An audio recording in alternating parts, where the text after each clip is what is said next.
सुना है इश्क में गधे भी सूखी घास खाते हैं, वो पागल लोग हैं जो प्यार में सल्फान खाते हैं। सुना है इश्क में गधे भी सूखी घास खाते हैं, वो पागल लोग हैं जो प्यार में सल्फान खाते हैं। एक आशिक है मेरे मोहल्ले में 72 के, रजाई ओढ़ कर बदाम चंद्रास खाते हैं। कहना है कि खेत के उवरी का बोवा तक हूँ, खेत के उवरी का बोवा तक हूँ, अब बोझा बीमारी का धोवा तक हूँ, अरविंद तो नाइन मोबाइल परेशान की बाजा तक हूँ, कटोरा तक हूँ। देखो एगो हमारा आगे कविता एगो बफर में गई नहीं, बफर में हमारे कहा का भाई कभी लिखा था कि एगो प्रीत भोज में भाई रहूंगा से का हम बताएं हमारा कौन कौन जाके तू बुझेने के पड़ल रहे मंत्री जी का खत घूम घूम कैली हमारी सर खाली खैले खातिर कितना पापड़ बेले के पड़े जूतल कई हजारों लोग हमारे देखते भाई लोग, जूतल कई हजारों लोग हमारे देखते भाई लोग, सचहु भीड़ देकर जा रहे काली भाग चले के घर भैया कहना है बहनू का फारा गोल या भीतर ढूको, भैया कहना है बहनू का फारा गोल या भीतर ढूको, हम बड़ी दाड़ा तू देवता ला लिखवा दा हमारो नेवता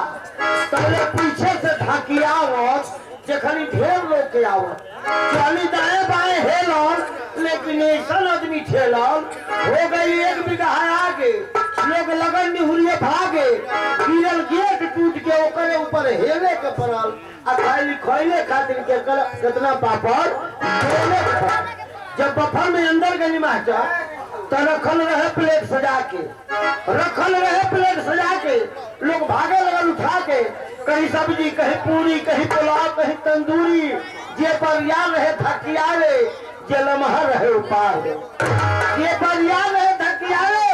जे लमहर रहे उपारे। तो ले आई पुलिस प्रशासन लोग करे लगल शीर्षासन, जे मुड़ी पर डंडा पारे वो लगे गटई छुटकावे, ये गरी कान्ही पर छुआलू धीरे से कगरिया, ये गोरा पीछी पिटाए ओकर हरदी भाग छुपाए, ये खून जुआवत आवे केहू दांत देखावत आवे आ केहू करे लगल पुलिस के धकेले के पड़ल खाली खैले खातिर कितना पापड़ बेले के पड़ल। तंतर टूटे लगल प्लेट ना भइल भोजन से भेंट, जब पुलिस पीछे लगल भगदड़ हो गई। तंतर टूटे लगल प्लेट ना भइल भोजन से भेंट, हम तंदूर जे रहे ढेर भूखाए असली हुए लोग पिटाए, जे रहे ढेर भूखाए असली हुए लोग पिटाए। हम तंदूरी पौलिए के जो है कछुए ने से का तरह था, हम तंदूरी पौलिए के सगल इज्जत बढ़ाई लेके भैया लाल लगना आके देखते पुलिस लगना भाग कहली चलो कचौड़ी मांगो कलम दूर में पहले भागो, कहली चलो कचौड़ी मांगो कलम दूर में पहले भागो, कहो ये है प्रतिभोज पंखा पीठ हो गई सोच एगो पूरी दुगो डंडा खा के कहो ये है प्रतिभोज पंखा पीठ हो गई सोच। हम कहली बफर कहाला कुकुर ऐसा आदमी खाला, हम कहली बफर कहाला कुकुर ऐसा आदमी खाला, केहू कहला गोरवा खाज वो देख रही हमारा बिना झपटी धक्का मुक्की अठेथर हुई हुए बफर में जैसे खाना खुल जाता ये हमके दियाओ ये हमके दियाओ, जिंदगी में खड़े न खेलो कबो छीना झपटी धक्का मुक्की चेथर होई हुए जो ढिक्की आज ये शर्माई लोग खलिहर पेटे खेले के पड़ल खाली खेले खातिर कितना पापा बोले के पड़ल। वहाँ रहे व्यवस्था नहीं के, वहाँ रहे व्यवस्था नहीं के, लेकिन का कही आदमी के न्योता 20 जने करो है वहाँ 80 आदमी ढो है,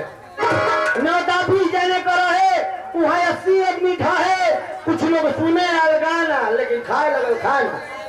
ए भैया बफर चलत रही तो कुछ नहीं है तमस्गीर तमाशा देखे तो मिठाई बढ़िया बढ़िया देखिए खाना में तो में भीड़ नहीं खाए दी तो कुछ लोग सुने गाना लेकिन खाए लगल खाना। हमार जिंदगी भर न भूली चाहे जो खुश रही चाहे भूली पीछे लौटे खातिर जोर लगा के ठेले के पड़ल आ खाली खैले खातिर कितना पापड़ ए मास्टर देखा पहले की जमाना से की जमाना से कितना बदलाव आ गया था, नया नया जमाने का नया नया गाना आ गया सो। पहले मर्दन वाला गाना रहे अब जेवन जा एक गाना चल कर हमारे साथ एक धुन पर 5-5 गायक गावत हो दुनिया एक ही रहत हिया देखा लगा दिया।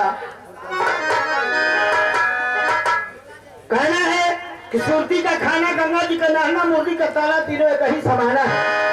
सुरती का खाना गंगा जी का नहाना मुर्गी का ताला तीनों एक ही समाना है। सुरती सूरपुर समाए चूना चोक दाल मिलाए झट ओढ़ तो दबाए मुँह बियरी दबाए जब मुँह बुझाला पैखाना है। तारी पियब तो न होइबो तारी पियब तो न होइबो हो जाई रिसवाई। ध्यान लगा के देखा भैया बहुते गंदा हारा हारी चूटा चूटी सब वही में मर जाई। अब पासे पीछे लबनी टांगी तो हवा में खुल जाई। पासी कहला रामू से कि पी लग पौवा और रामू कहला कि हम न पियब लबनी में हगले बा। ए भैया दाली में खाना अगर खाना मेहरारू परोसल है दाली में एक माछी कूद जाई तो कही माछी पर ले दूसरा दाल ले आओ। अब भैया तरिया में अखिया की सबनाई हाड़ा हाड़ी चूटा चूटी रिकीम कमर के ऊपर आयल है। तरुणों को क्या करेगा सवेरे चिंता रही कि हमको 4-5 गो पेड़ उतारे के है बिना मोर मैदान फैले भैया जाके 1.5 बित्ता नीचे लबनी रही जैसे भर या कबाड़ सब कुछ चाहती है जब गले से निकल कर पूरी वही पहली विटामिन मुंह में डाले दूसरा विटामिन जितना कौआ हवा मैं उन्हें घूम गा के वही में फुटता तुमन कुल्ला मार पा को फाड़ा वही लबनी में धोई दूसरी विटामिन ले ले और तीसरी विटामिन ए मास्टर जितना बिस्कुया उसकुया मर जाली सा वो तीसरी विटामिन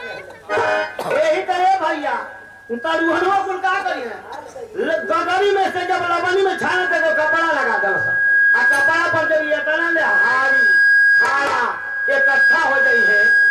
तो क्या करिए तो कपड़ा का मुंह बिटोर के बंद करा एकदम कपड़ा का मुंह बिटोर के और उनकी आंख के ऐसा करिए से कुछ लिए था पोता का यार कोई में चाहिए हां वही के पी के मैं नसिया जाए वही तरह को पियक्कड़ नसिया गल